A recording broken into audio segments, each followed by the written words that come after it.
Tortoni Tremolo, the cursed musician. Tortoni Tremolo was a gifted and versatile musician. He practiced day and night.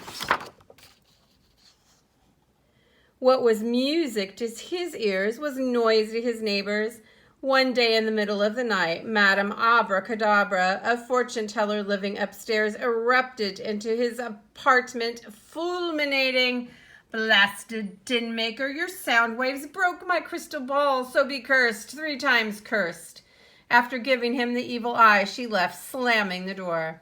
The next morning, Tremolo Tortino, his name changing all the time now as part of the curse, practiced on his tuba. The sound went dimmer and dimmer. The tuba had filled with musical notes the size of olives.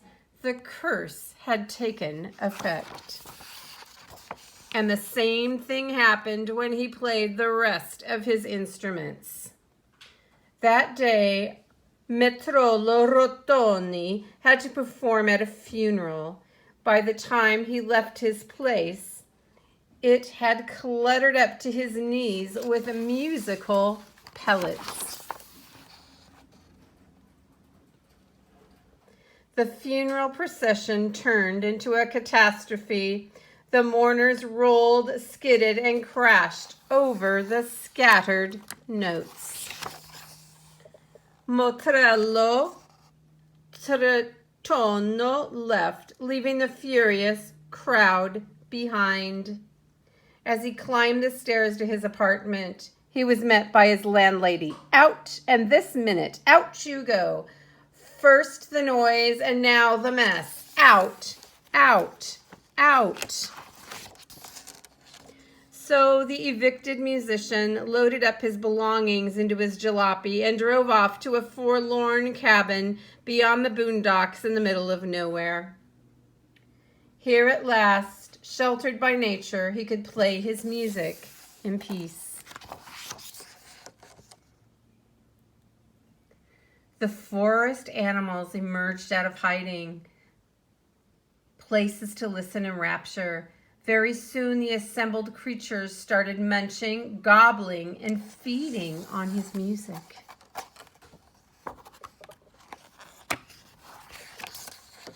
Back in his cabin, Telmoro Notrito decided to take one of his musical notes. If the animals eat them, why shouldn't I?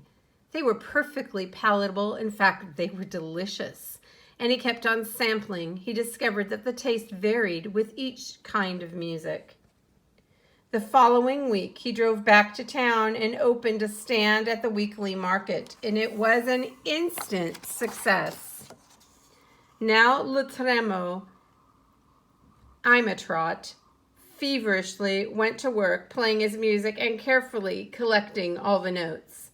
He even devised a chute under his piano.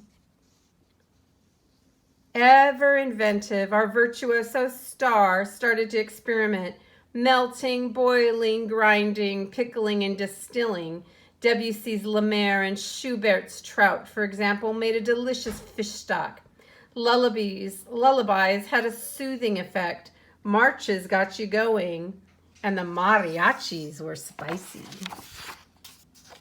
Having discovered that when his music was played on the tape, the notes poured out of a loudspeaker, he went into mass production.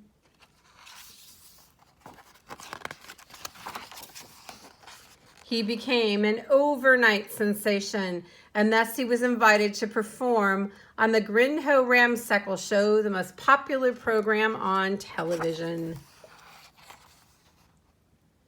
His demonstration turned into a national disaster. Every television jammed with music and exploded, oozing a disgusting dribble, carrying a fetid stink. Le Tremo Torretin lived the blitzed television studio in a daze. So now what? With no more TV, families returned to their old ways of entertaining themselves. They told stories, they read books, and they played games. Dinner tables were brought back, and home-cooked meals were served every night.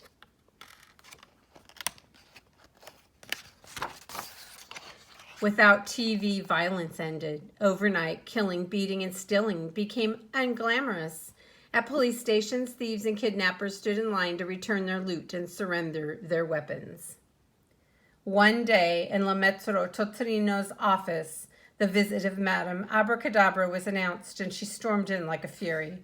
"You scum-bloated roach, what have you done to my spell and my TV set? The curse, I'm taking it back. It wasn't meant to make you happy. Just wait and see." She left slamming the door, and that was that. No spell, no pellets, no profit. Tortoni Tremolo, accepting his fate, sold his now useless factory and bought himself a symphonic hall. For after all, he figured music still tastes better in your ears than in your stomach. Yet curses can take their own course.